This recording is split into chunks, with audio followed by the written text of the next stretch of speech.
So we already know the equation for the resonant frequency. Please memorize that. One in radian per second, another one in hertz.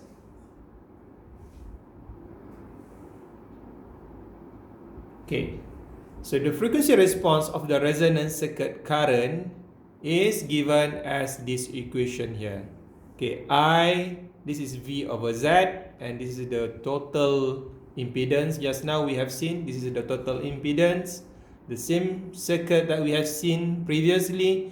I have a resistor, inductor, capacitor, and now we have seen that if I want to get the magnitude of I, so we have to, this is the same magnitude, we have Vm as well, but the part below here is the complex number.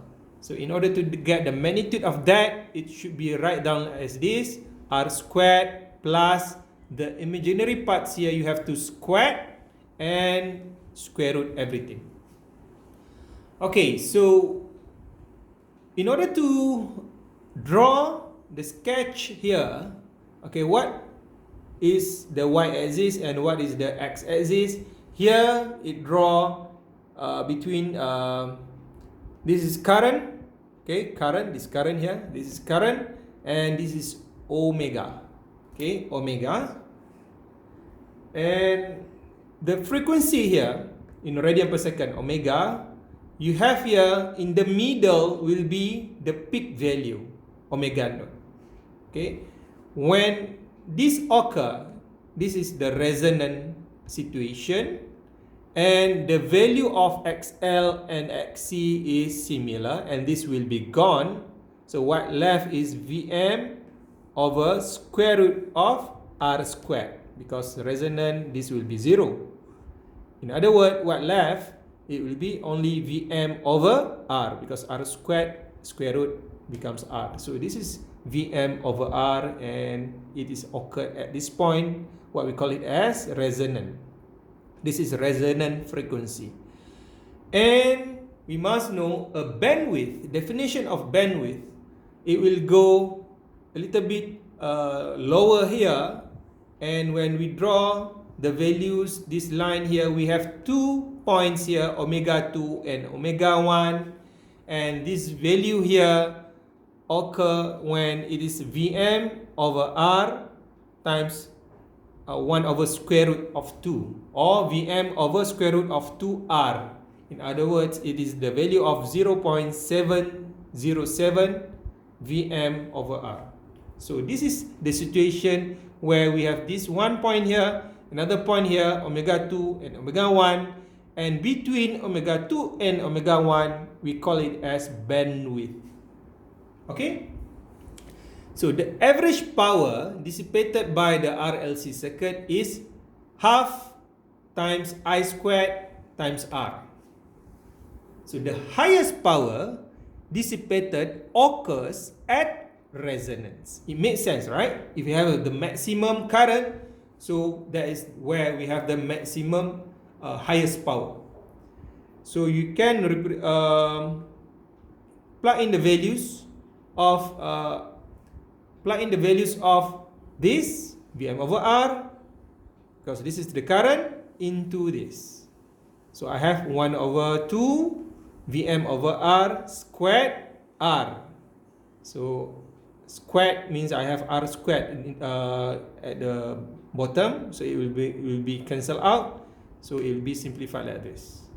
So the highest power dissipated occurs at resonance when I is equal to Vm over R is given by this equation. So sometimes we ask in the questions, calculate or determine the highest power occurred in this circuit. So you must know it is occur when resonance occur, and the equations is given by this.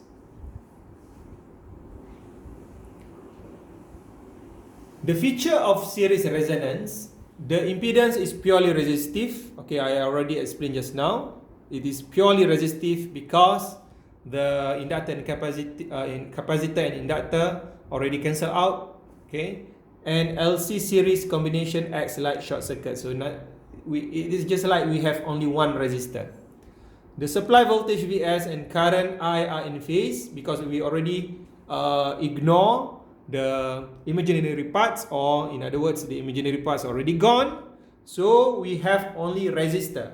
So when we have only resistor, the power factor is 1. This is power factor actually, cos theta. The magnitude of the transfer function H omega is Z omega is minimum. The inductor voltage and capacitor voltage can be much more than the source voltage. So I want to continue a little bit about the impedance.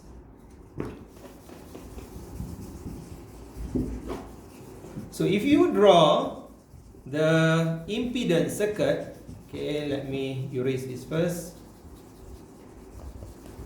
If you have impedance, okay, Z, as we know, like as impedance is equal to R plus J XL minus XC. Okay, so the triangle represented by this, usually we have y-axis as the imaginary parts, and then the real parts is x-axis. So if I have this, like, okay, let's put some numbers here. 4 plus J 2 minus 2.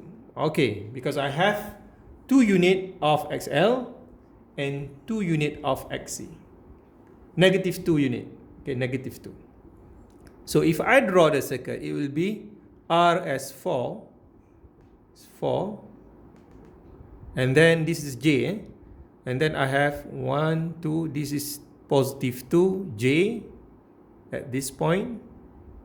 And I have another one here, minus 2, J at this point. So this is, draw here, this is the component of XC, and this is the component of XL. Okay, here and here. Finally, I have only resistor here. The value is 4. Okay, because this already cancel out. This is what happened when resonance occur. If I don't have minus 2, I have only XL. It is not resonant, but we must know how to draw it. How to draw the triangle. It will be, okay, 4 unit for resistor, and then 2 unit for inductor. So the circuit will be like this. So this is Z. This value here is Z. Okay, that's how we draw the impedance triangle. Real parts, imaginary parts.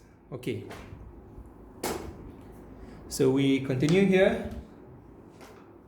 At certain frequencies, omega is equal to omega 1, omega 2. The dissipated power is half the maximum value. Okay, this is occur at the bandwidth just now. We have omega 1 and omega 2. So they try to calculate what is the value of power here and here. And bear in mind that when it occur, because the value of here is Vm over R square root of 2, okay, so you can put that values into this.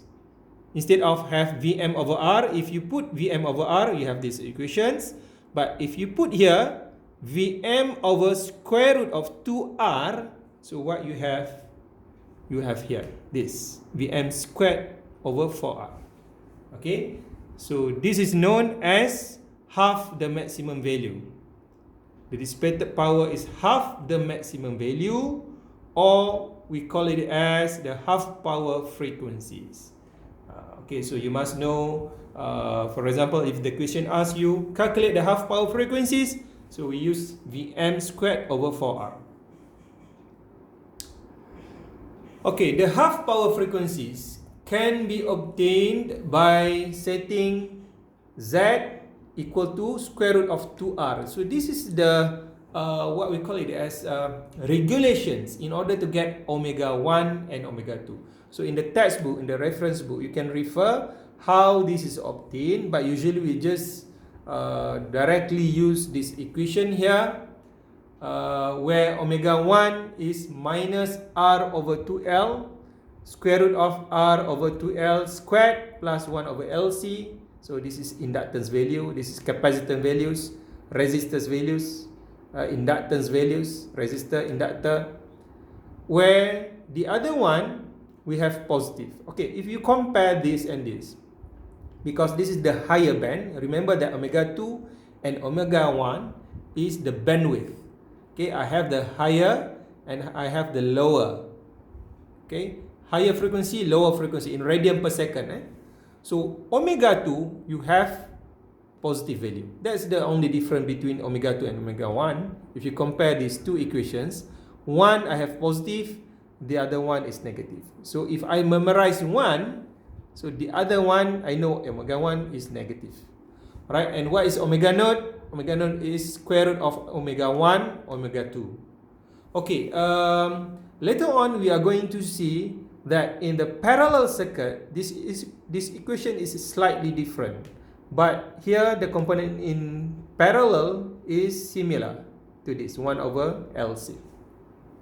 Okay, for high quality circuit where Q is bigger than more than 10 times, so omega 1 is omega naught minus bandwidth divided by 2. Okay, because we know that omega naught is in the between here, in the middle here, and bandwidth is between omega 1 and omega 2. So I know that my omega naught will be half of bandwidth. Okay, minus half of bandwidth, I will get this, plus half of bandwidth, I will get this. Make sense, Because bandwidth is this value here minus omega 1.